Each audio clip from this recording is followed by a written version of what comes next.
Hello students, चलिए start करते हैं आज की क्लास। चैप्टर हमारा था अकाउंटिंग टर्म्स। ठीक है, जो अकाउंटिंग में जो टर्म्स होती है, यानी कि जो टर्म्स ऑफ अकाउंटिंग था, वो चैप्टर था हमारा। ठीक है, उस चैप्टर में जो कुछ टर्म्स थी, जैसे बिजनेस ट्रांजैक्शन हो गई, ठीक है, ड्राइंग्स हो गई, और कैपिटल हो गई, और लायबिलिटीज़ हो गई, ये मैंने आपको जो है लास्ट क्लास में बता दिया था। उसके बाद जो नेक्स्ट टर्म है वो हमारी है एसेट्स। ठीक है, what do mean by assets, यानी कि एसेट्स होती क्या है, तो आज इसके बारे में हम लोग जो है इस क्लास में रीड करेंगे। ठीक है, चलिए देखिए, अगर सिंपल वे में अगर मैं बात करूं एसेट्स की, तो एक बिज़नेस में जो ओनर होता है, उस ओनर का अपनी प्रॉपर्टीज़ पे, यानी कि किसी भी प्रॉपर्टीज़ पे जो राइट होता है, ठीक है, वही जो है एक तरीके से उस बिज़नेस की एसेट्स कहलाएगी। ठीक है, एक बिज़नेस का अपनी प्रॉपर्टी, जितनी भी उसकी खुद की प्रॉपर्टी होती है, वो उसकी क्या कहलाएगी, एसेट्स कहलाएगी। ठीक है, उसका खुद का राइट जिस प्रॉपर्टीज़ में है, वो ही जो है उसकी एसेट्स कहलाएगी। ठीक है, तो एसेट्स का क्लासिफिकेशन भी हम लोग रीड करेंगे। फिलहाल इसका जो है एक बार मैं आपको दोबारा मीनिंग बता देता हूँ। Assets are the properties owned by an entrepreneur, ठीक है, बाई एन एंटरप्राइजेस। ठीक है जी, यानी कि बिजनेस भी कह सकते हो आप एंटरप्राइजेस को। यानी कि एसेट्स जो है एक तरीके से ऐसी प्रॉपर्टीज़ होती है जो कि एक तरीके से जो किसी एंटरप्राइजेज ने जो है ऑन कर रखी है, ठीक है, परचेज कर रखी है। ओके, तो ये जो है एक तरीके से मीनिंग है एसेट्स का। अब इसकी जो एसेट्स है उसके क्लासिफिकेशन के बारे में बता देता हूँ, लेकिन एक बात ध्यान रखना, ये जो बिज़नेस की एसेट्स है, ये जो है दो फॉर्म में हो सकती है। एक तो टेंजिबल, ठीक है, और दूसरा इंटेंजिबल। टेंजिबल का मतलब आप लोग समझते होंगे, जिसको जो है आप टच कर सकते हो, ठीक है, जो है आप छू भी सकते हो, देख भी सकते हो, वो सब जिसकी फिजिकल शेप, फिजिकल एक्सिस्टेंस होती है, वो आपकी जो है टेंजिबल। और जिसको आप टच नहीं कर सकते, ठीक है, देख भी नहीं सकते, वो आपकी इनटेंजिबल होती है। ठीक है, तो ये दो तरीके के जो है एक तरीके से एसेट्स हो सकती है, टेंजिबल और इनटेंजिबल। ठीक है, तो फिलहाल आपको एसेट्स के बारे में यही समझना है कि जो एसेट्स हैं, वो किसी भी बिज़नेस में जितनी भी प्रॉपर्टीज़ हैं, यानी कि बिज़नेस की खुद की जो प्रॉपर्टीज़ है, वही उसकी एसेट्स कहलाएंगी। ठीक है, तो assets are the properties owned by an business और enterprises. Clear, it may be in tangible form और इनटेंजिबल फॉर्म। ठीक है, किसी भी फॉर्म में हो सकती है, टेंजिबल और इनटेंजिबल। ठीक है, तो कहने का मतलब ये है कि ऐसा मत समझना कि सर हमें ये जो है कुछ दिखाई नहीं दे रहा इस चीज़ को, तो क्या इस आइटम को हम बिज़नेस की एसेट्स नहीं मान सकते। नहीं, ऐसा कुछ नहीं है। एसेट्स जो है वो टेंजिबल भी हो सकती है और इनटेंजिबल भी फॉर्म में भी हो सकती है। ठीक है, अच्छा, फर्दर एसेट्स की अगर बात करें, तो एसेट्स को कितने जो है क्लासीफाई कर सकते हैं हम। ठीक है, कितने पार्ट्स में डिवाइड कर सकते हैं, कितने टाइप होते हैं, वो एक बार चेक कर लेते हैं। जैसा फर्स्ट है यहाँ पर करंट एसेट्स, ठीक है, then non current assets, then fictitious assets, इसको नॉमिनल एसेट्स भी कह सकते हैं, नाम मात्र की, केवल केवल नाम की बस। ठीक है, देन नेक्स्ट है, लास्ट है वेस्टिंग एसेट्स। वेस्टिंग नाम से पता चल रहा होगा, वेस्टिंग एसेट्स। ठीक है, तो एक बार जो है करंट एसेट्स के बारे में हम लोग रीड कर लेते हैं कि करंट एसेट्स का जो है मीनिंग क्या होता है। ठीक है, देखिए सिंपल लैंग्वेज में अगर मैं आपको बताऊं, तो करंट एसेट्स तो सिंपल लैंग्वेज में यही है कि एक बिज़नेस की कोई सी भी ऐसी एसेट्स जो कि रीसेल के पर्पस से परचेज की है बिज़नेस में, या फिर मैं ये कह सकता हूँ कोई भी ऐसी एसेट्स जिसको आप बेच के विद इन 1 ईयर, ध्यान रखना विद इन 1 ईयर ज़रूरी है ये बोलना, ठीक है, और समझना, विद इन 1 ईयर, 1 साल के अंदर कोई भी अगर आप बिज़नेस की एसेट्स को सोल्ड कर देते हो, तो वो आपकी जो है क्या कहलाएगी, करंट एसेट्स कहलाएगी। ठीक है ना, यानी कि जो करंट एसेट्स है उसका मीनिंग सिंपल लैंग्वेज में वो यही है कि बिज़नेस की ऐसी एसेट्स जिसको आप विद इन 1 ईयर कैश में कन्वर्ट कर सको, वो आपकी करंट एसेट्स है। ठीक है, जिसको आप रीसेल के पर्पस से परचेज करते हो, वो आपकी करंट एसेट्स है। तो ये एक बार चेक कर लेते हैं, those assets which are meant for sale, ठीक है, ऐसी एसेट जो सेल के पर्पज से परचेज की हो, और which the management would want to convert into cash within 1 year. या तो ऐसी एसेट्स जो कि आपने या तो सेल के पर्पज से परचेज की है, ठीक है, सेल के पर्पज से, या फिर जो आपकी जो बिज़नेस में है, उन एसेट्स को जो है एक तरीके से आप विद इन 1 ईयर सोल्ड करके कैश में कन्वर्ट कर सकते हो। ठीक है, तो वो आपकी जो है करंट एसेट्स कहलाती है। अब फॉर एग्जांपल अगर मैं बात करूँ कैश, तो कैश तो अपने आप में कैश ही है, ठीक है, वो तो कैश में ही रहेगा, एक दिन के अंदर भी कैश में ही है, एक साल के अंदर भी कैश में ही है, ठीक है। दूसरा डेटर्स, डेटर्स के बारे में बाद में रीड करेंगे, यानी कि आप अभी फ़िलहाल डेटर्स का मतलब यही समझो, जिन लोगों से आपको पैसा, यानी कि ऐसे पर्सन जिनसे आपको पैसा लेना है वो आपके डेटर्स हैं, बस अभी आप फ़िलहाल यही समझो, ठीक है, क्लियर है। तो ये आपकी करंट एसेट्स कहलाती है। एग्जांपल ये कैश है और डेटर्स है, बहुत से एग्जांपल मैं बाद में बताऊंगा, फिलहाल अभी 2 ही एग्जांपल समझिए, कैश और डेटर्स, ठीक है। चलिए नेक्स्ट अगर मैं बात करूँ नॉन करंट एसेट्स की, जो नेक्स्ट तो जो है हमारा टाइप आता है वो नॉन करंट एसेट्स है। तो नॉन करंट एसेट्स बिल्कुल करंट एसेट्स की अपोजिट होती है, ठीक है जी। चलिए, तो those assets which are held for जो है continued used in the business for the purpose of producing goods or services and are not meant for sale, investment and fixed assets, ठीक है जी। कहने का मतलब ये है कि जो ये नॉन करंट एसेट्स होती है ना, ये बिजनेस में परचेज की जाती है, नंबर 1, ठीक है। सिंपल लैंग्वेज में मैं आपको बता रहा हूँ, जो नॉन करंट एसेट्स होती है ये सिंपल लैंग्वेज में ये है कि बिज़नेस में परचेज़ की जाती है, लेकिन ये एसेट्स बिज़नेस में जब परचेज़ की जाएगी तो आप ध्यान रखें, इन एसेट्स की जो परचेजिंग होती है वो सिर्फ़ और सिर्फ आपके बिज़नेस में जो गुड्स है, सर्विस है, उनकी प्रोड्यूसिंग के लिए होती है, ठीक है। यानी कि कहने का मतलब ये इन एसेट्स को आप दोबारा सेल करने के पर्पज़ से परचेज़ नहीं करते हैं, ठीक है। आ गई होगी बात समझ में। यानी कि जो नॉन करंट एसेट्स है, आप नॉन करंट एसेट्स में लिखते टाइम आप यही लिखोगे कि सर ये जो है एक तरीके से रीसेल, दोबारा सेल करने के पर्पज़ से परचेज़ नहीं की जाती। दूसरी बात ये कि जो ये एसेट्स है हमारी नॉन करंट एसेट्स, ये गुड्स और सर्विसेज प्रोड्यूस करने के लिए बिजनेस में परचेज़ की जाती है, ओके। तो ये नॉन करंट एसेट्स है, क्लियर। देन उसके बाद जो है, ठीक है, तो नॉन करंट एसेट्स का मीनिंग मैंने आपको बता दिया। अच्छा, नॉन करंट एसेट्स को जो है ना एक तरीके से इसका जो है क्लासिफिकेशन किया है, तो नॉन करंट एसेट्स को जो है आप कितने पार्ट्स में डिवाइड कर सकते हो वो मैं आपको जो है बता देता हूँ, ठीक है। चलिए, तो नॉन करंट एसेट्स जो है एक तरीके से, एक तो आपकी जो है फिक्स्ड एसेट्स होती है, okay. Fixed assets non current assets में जो आती है वो पहली जो एसेट्स है, यानी कि पहला उसका क्लासिफिकेशन जो है टाइप है वो है फिक्स्ड एसेट्स।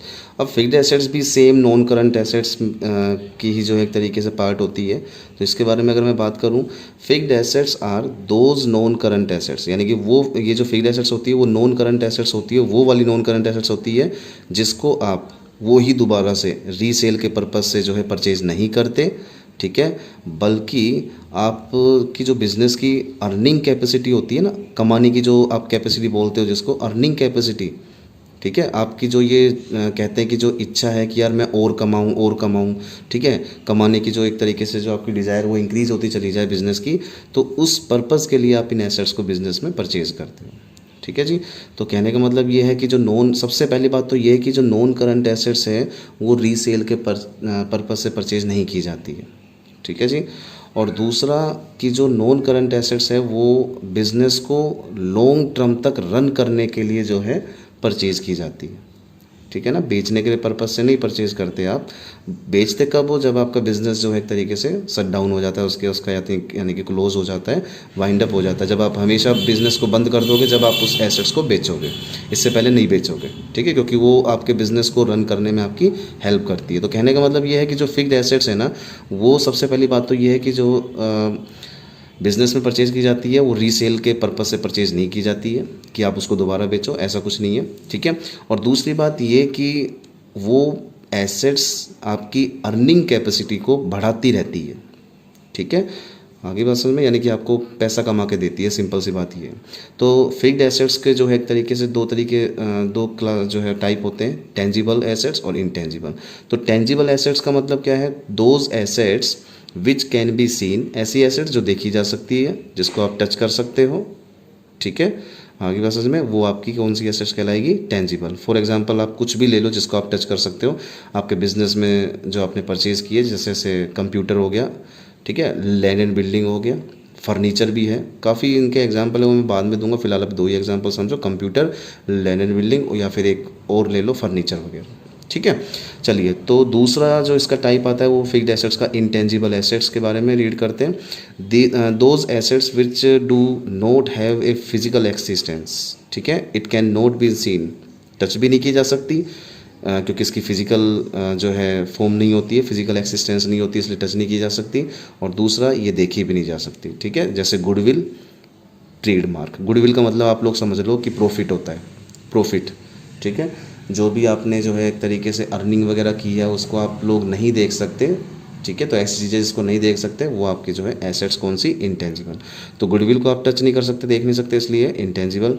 ट्रेडमार्क, ये भी जो है एक तरीके से इसके बारे में बाद में पूरे चैप्टर में डिस्कस करेंगे। और जो है ट्रेडमार्क क्या होता है, कॉपीराइट क्या होता है, ठीक है, कंप्यूटर सॉफ्टवेयर क्या होते हैं, ये सब चीज़ें बाद में रीड करेंगे। फिलहाल आप ये समझो कि जिन चीज़ों को आप नहीं देख सकते, ठीक है, वो आपकी जो है एक तरीके से इंटेंजिबल एसेट्स। लेकिन उस एसेट्स से आपको बेनिफिट होना चाहिए, जब भी वो इंटेंजिबल एसेट्स कहलाएगी, ध्यान रखना, ठीक है। चलिए, देन नेक्स्ट मैं बात करता हूँ फिक्टिटियस एसेट्स, ठीक है। ये जो है तीसरा टाइप है एसेट्स का, ओके, थर्ड टाइप है एसेट्स का। तो फिक्टिटियस एसेट्स और नॉमिनल एसेट्स का मतलब क्या है? पहली बात तो ये कि नाम मात्र की एसेट्स होती है केवल, ठीक है, केवल दिखावे की जिसको बोलते हैं। तो there are the assets, sorry, these are the assets which can not be realised in cash. ये ऐसी एसेट्स है जिनसे कुछ भी कैश में जो है यानी कि कुछ भी जो है कैश नहीं मिलता, ठीक है, और ना ही कोई फर्दर बेनिफिट मिलता, ठीक है ना। यानी कि ये ऐसी एसेट्स है जो केवल नाम की हैं, बस दिखावे की एसेट्स हैं, ठीक है। इनसे ना तो इनको बेचने पे यानी कि इनसे ना तो कभी कोई कैश रियलाइज होता और ना ही कभी जो है किसी तरीके का जो है बेनिफिट मिलता, फर्दर बेनिफिट मिलता, ओके। तो ये एसेट्स आपकी जो है फिक्टिटियस एसेट्स और नॉमिनल एसेट्स कहलाती है, ठीक है। जैसे एग्जांपल की बात करूँ, जैसे लॉस हो गया आपको, तो ये फिक्टिटियस एसेट्स है, नाम मात्र की। अच्छा, एडवर्टीजमेंट एक्सपेंसेस भी जो है एक तरीके से ये आपकी फिक्टिटियस एसेट्स है। और भी इसके एग्जांपल है, वो बाद में जो है बता देंगे, ठीक है। तो जो है ये एसेट्स थी। अच्छा, एक लास्ट एसेट्स हमारी आती है, वो है हमारी वेस्टिंग एसेट्स, ठीक है। तो एक बार वेस्टिंग एसेट्स के बारे में भी हम लोग रीड कर लेते हैं। चलिए, तो देखिए एक बार, वेस्टिंग एसेट्स कौन सी एसेट्स होती है? नाम से पता चल रहा होगा आपका, वेस्ट, जिसको यानी कि जो एसेट्स वेस्ट हो जाए, ठीक है। तो ये जो वेस्टिंग एसेट्स होती है ना, इनकी एक लाइफ होती है, ठीक है, और वो लाइफ जो है एक तरीके से लिमिटेड होती है, ठीक है। लाइफ जो होती है वेस्टिंग एसेट्स की, वो लाइफ जो है लिमिटेड होती है, यानी कि आप कुछ टाइम तक ही उनको जो है यूज़ कर सकते हो, उसके बाद वो ऑटोमेटिक अपना आप ख़त्म हो जाती है, ठीक है। तो वो एसेट्स आपकी वेस्टिंग एसेट्स कहलाती है, ठीक है। तो एग्जांपल अभी देता हूँ मैं। ए वेस्टिंग एसेट्स, ओके,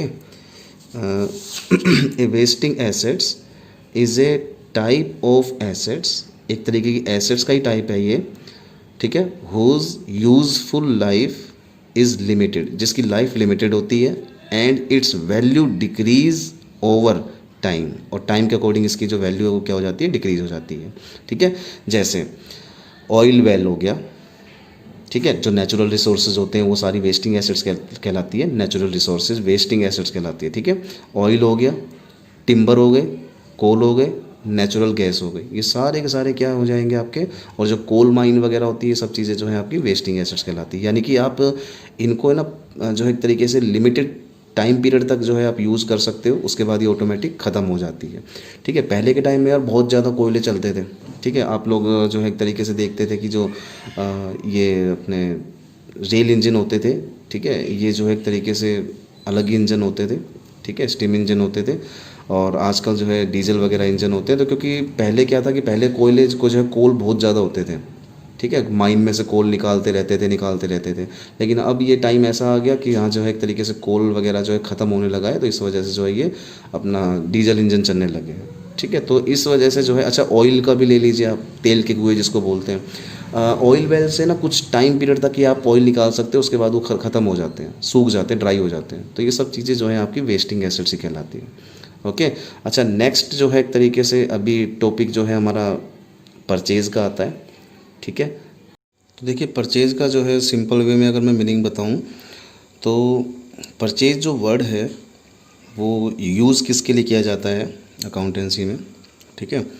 आप अपने बिजनेस में कोई भी ऐसा आइटम परचेज़ करते हो जिसके लिए जिसको आप जो है एक तरीके से जिसमें आप बिज़नेस करते हो, जिसमें आप जो है आपका बिज़नेस जो है डील करता है, तो आप उस पर्टिकुलर आइटम के लिए जो है एक वर्ड यूज़ करोगे परचेज़। ठीक है ना। एक बार दोबारा सुन लीजिए। आपका जो बिज़नेस जिस किसी भी प्रोडक्ट में, ठीक है, डील करता है, और जब आप उस प्रोडक्ट को जो है परचेज़ करते हो, तो वहाँ पर जो है आपको परचेज़ वर्ड जो है यूज़ करना होगा। ठीक है। तो मीनिंग एक बार इसका जो है हम लोग रीड कर लेते हैं। Purchase means the commodity in which A traders deal purchase include both cash and credit purchase. ठीक है। तो यानी कि परचेज़ का मीनिंग यही है कि जो कमोडिटी होती है, जो आइटम होते हैं, ठीक है, जिसमें जो ट्रेडर होता है वो डील करता है अपने बिज़नेस में, ठीक है ना, तो वो जो है परचेज़ कहलाती है। और इस परचेज़ में दोनों की दोनों जो है परचेज़ इंक्लूड होती है, चाहे वो उधार वाली हो चाहे वो नगद वाली, यानी कि कैश परचेज़ हो चाहे वो क्रेडिट हो।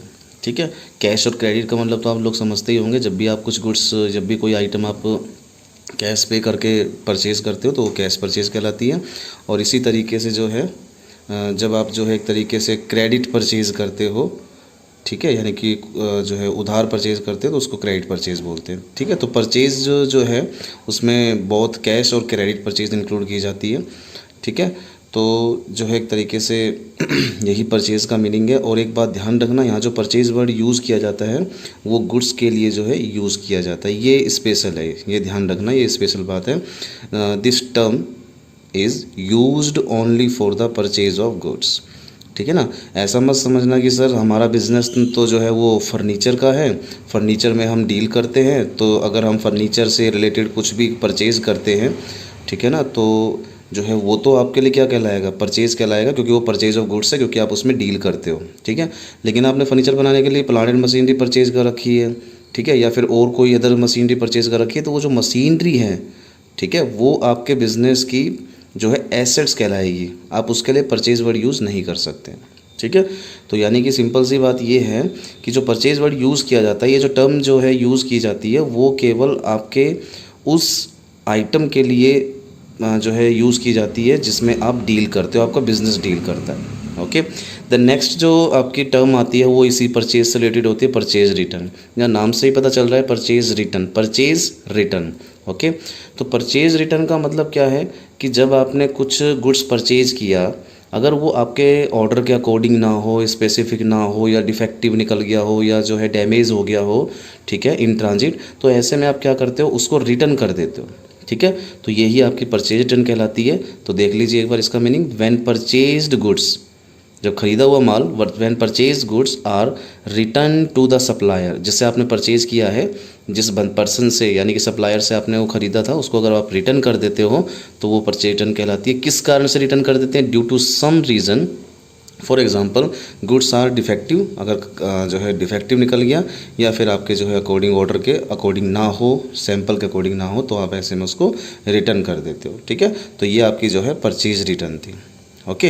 अच्छा, इसी तरीके से हमारा जो है एक तरीके से जैसे परचेज और परचेज रिटर्न टर्म आई थी, उसी तरीके से जो है हमारी सेल्स आती है। ओके। तो सेल्स के बारे में भी जो है एक तरीके से ध्यान से एक बार हम लोग रीड कर लेते हैं। चलिए। तो जैसे परचेज वर्ड जो यूज़ किया जाता था वो केवल उस गुड्स के लिए यूज़ किया जाता था, उस आइटम के लिए यूज़ किया जाता था जिसमें आपका बिजनेस डील कर रहा है। तो सेल भी जो है इसी तरीके से सेम जो है वर्ड यूज़ किया जाएगा, सेल्स, यानी कि जिसमें आपका बिजनेस डील कर रहा है, आप उसके लिए जो है क्या करोगे, सेल्स वर्ड यूज़ करोगे। ठीक है। चलिए। तो इट मीन्स दोज गुड्स, ऐसा गुड्स, ठीक है, it means those goods which were purchased for resale purpose, ऐसा गुड्स जो आपने जो है परचेज़ किया है, लेकिन किस में, बिजनेस में रखने के लिए नहीं, रीसेल के पर्पज़ के लिए, तो वो ऐसे में सेल्स कहलाएगा।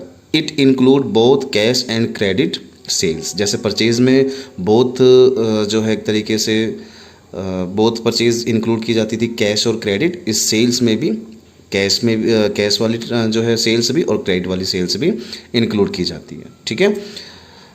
इन term of sales, transfer of ownership of goods और services to customer for a price. ठीक है, इसका मतलब क्या है कि देखिए सेल्स का मतलब ये है कि जैसे ही जो कस्टमर होता है आपका, जिसको आप गुड्स सोल्ड करने जा रहे हो, ठीक है, तो जैसे ही आप गुड्स सोल्ड करते हो तो जो उस गुड्स की ओनरशिप है, उसका राइट है, वो ऑटोमेटिक ट्रांसफ़र हो जाता है किसमें, आपके कस्टमर को ट्रांसफ़र हो जाता है। क्यों? क्योंकि उसने आपको प्राइस पे किया है। ओके, तो इसका मीनिंग ये है। तो जो है एक तरीके से मेन तो सेल्स वर्ड जो हमें यूज़ करना है वो जो है उस गुड्स के लिए यूज़ करना है जिसको हमने जो परचेज़ किया है वो रीसेल पर्पज़ के लिए किया है। ठीक है, रखने के लिए नहीं। एक बात फिर दोबारा से, जैसे मैंने आपको परचेज़ के बारे में बताया था कि अगर आप फर्नीचर के बिज़नेस में फर्नीचर को बनाने के लिए मशीनरी परचेज़ करते हो ना, तो वहाँ पर परचेज़ वर्ड यूज़ नहीं करना है आपको। ठीक है, वहाँ पर एसेट्स होगी वो मशीनरी। इस तरीके से अगर आप उस मशीनरी को सोल्ड कर देते हो, जिस मशीनरी से आप फर्नीचर बनाते थे फर्नीचर के बिज़नेस में, अगर आप उसको सोल्ड कर देते हो तो आप उसके लिए सेल वर्ड यूज़ नहीं करोगे। हाँ, अगर आप फर्नीचर से रिलेटेड कोई भी आइटम जो है सोल्ड करते हो तो उसके लिए जो है आप सेल वर्ड यूज़ करोगे। ठीक है, तो जिस तरीके से परचेज रिटर्न आई थी उसी तरीके से सेल्स रिटर्न आती है हमारी। तो सेल्स रिटर्न का मतलब सिंपल सी बात यह है कि जिस कस्टमर को आपने गुड्स सोल्ड किया था, अगर वो आपको गुड्स वापस कर देता है, ठीक है, सेम रीज़न डिफेक्टिव होने के कारण, उसके स्पेसिफिक ऑर्डर के अकॉर्डिंग ना होने के कारण अगर वो गुड्स रिटर्न कर जाता है तो वो सेल्स रिटर्न कहलाती है। राइट, चलिए, तो when goods sold by firm, ठीक है, are return back by the customer due to some reason, it is known as sales return. Some reason का मतलब तो मैंने बता ही दिया, स्पेसिफिक नहीं है या फिर डिफेक्टिव है, डैमेज है, इस वजह से। तो ऐसा गुड्स जो आपने यानी कि आपकी फर्म ने सोल्ड कर दिया, ठीक है, और आपके कस्टमर ने जो है रिटर्न बैक कर दिया, तो उसको जो है आप क्या कहोगे, सेल्स रिटर्न का। ठीक है, चलिए नेक्स्ट टॉपिक यानी कि नेक्स्ट जो हमारी कंसेप्ट आती है वो लास्ट सेकंड कंसेप्ट है हमारी। चलिए तो एक बार उसको भी जो है हम लोग रीड कर लेते हैं। गुड्स। ओके, गुड्स जो है, ठीक है ना, गुड्स वर्ड जो यूज़ किया जाता है वो किसके लिए किया जाता है वो मैं आपको बता देता हूँ। ठीक है, गुड्स, देखिए सिंपल सी तो बात यही है कि जो बिज़नेस यानी कि जो आपका बिज़नेस है वो जिस किसी भी चीज़ में डील कर रहा है वो ही आपके लिए गुड्स कहलाएगा, है ना। जैसे मैं फ़र्नीचर का एग्जांपल दे रहा था, अगर मैं फ़र्नीचर के बिज़नेस में डील करता हूँ, ठीक है, जैसे जो है फ़र्नीचर से रिलेटेड जितने भी वेरिएंट्स होते हैं बना के बेचता हूँ, सोल्ड करता हूँ, ठीक है, तो वो मेरे लिए क्या, मेरे बिज़नेस के लिए क्या कहलाएंगे, गुड्स कहलाएंगे। राइट, चलिए, तो जो है all those item which are purchased for resale or used for producing the finished product, ठीक है, which are also meant to be sold for, ठीक है, सोल्ड जो है sold, for example furniture item for furniture dealer will be called goods. ठीक है, तो कहने का मतलब ये है कि ऐसे वो सारे ऐसे आइटम, ठीक है, जिन्हें आप परचेज़ करते हो रीसेल पर्पज़ के लिए, दोबारा बेचने के लिए, या फिर मैं ये कह सकता हूँ कि आपने उनको परचेज़ इसलिए किया है कि आप एक फिनिश गुड्स जो है तैयार कर सको, कोई गुड्स दूसरा जो है प्रिपेयर कर सको, इसलिए आपने उस गुड्स को जो है यानी कि उस आइटम को परचेज़ किया है। ठीक है, तो ये आपका गुड्स कहलाएगा। ठीक है, चलिए, तो एग्जांपल फर्नीचर का मैंने लिख ही रखा है, फर्नीचर जो है फर्नीचर डीलर के लिए क्या कहलाएगा, गुड्स कहलाएगा। ठीक है, लेकिन अगर फर्नीचर डीलर मशीनरी वगैरह परचेज़ करता है, ठीक है ना, अपने उसमें फ़ैन परचेज़ करता है या कूलर परचेज़ करता है या टाइपराइटर कंप्यूटर परचेज़ करता है, तो वो उसके लिए गुड्स नहीं कहलाएगा, वो उसकी एसेट्स कहलाएगी। ठीक है, चलिए, और नेक्स्ट जो हमारी जो कंसेप्ट आती है वो कॉस्ट है। ठीक है, कॉस्ट को यार एक कॉस्ट को समझना बहुत ज़रूरी है। कॉस्ट होती क्या है, ठीक है, तो एक बार इसके बारे में रीड कर लेते हैं हम लोग। It is the amount of expenditure, ठीक है, it is the amount of expenditure incurred on a specified article, product और ए एक्टिविटी। ठीक है, एक ऐसा अमाउंट, कोई भी ऐसी जो अमाउंट है वो आप अगर एक्सपेंडिचर कर रहे हो किस पे, एक स्पेसिफाइड आर्टिकल पे या फिर किसी चीज़ को बनाने में या किसी जो काम को करने में, कोई भी अगर आप एक्सपेंडिचर कर रहे हो तो वो ही जो है एक तरीके से कॉस्ट कहलाएगी। ठीक है, example, for example cost of machinery will be include purchase price, ठीक है, फ्रेट एंड इंस्टॉलेशन एक्सपेंसेस। चलिए एग्जांपल मैं इसका एक बार जो है आपको बता देता हूँ, क्या लिख रखा है इसमें मैंने। देखिए कॉस्ट का मतलब तो मैंने आपको बता दिया कि आप कोई भी एक्सपेंडिचर करने जा रहे हो किसी काम को करने में, किसी चीज़ को प्रोड्यूस करने में, तो वो क्या कहलाएगी, कॉस्ट कहलाएगी। ठीक है, अब इसमें एग्जांपल क्या है कि आपने मशीनरी परचेज़ की, ठीक है, किसी शॉपकीपर से जो है, शॉप से जो है अपने मशीनरी परचेज़ की, तो उस मशीनरी को क्या हाथ में थोड़ी ना लेके आओगे, तो क्या करेंगे, तो उसको जो है एक तरीके से आप किसी व्हीकल में रख के लेके आओगे, तो उसके लिए आप क्या पे करोगे, जो है आपका किराया होता है, जो फ्रेट होता है या कैरीज होता है, वो पे करोगे आप। ठीक है। दूसरा, अब उस मशीनरी को इंस्टॉल करने के लिए आप इंजीनियर्स लोग जो है बुलाओगे। ठीक है। तो वो क्या करेंगे, उनको भी आपको जो है एक तरीके से कुछ सर्विस चार्ज देना पड़ेगा। तो ये आपने मशीनरी को लगवाने में, लेके आने में, ठीक है, जो भी आपने एक्सपेंडिचर किया है वो सारा एक्सपेंडिचर जो है एक तरीके से क्या कहलाएगा, कॉस्ट कहलाएगा। ओके। यानी कि इसमें सिंपल सी बात यह है कि अगर जो कोई एक्टिविटी करने जा रहे हो, या फिर आप जो है प्रोडक्ट बनाने जा रहे हो, या फिर कोई स्पेसिफिक आर्टिकल बनाने जा रहे हो, तो अगर उस पर जो भी ऊपर का एक्सपेंडिचर होगा वो उसकी कॉस्ट में ऐड हो जाएगा। ठीक है। वो होती है कॉस्ट। ठीक है ना।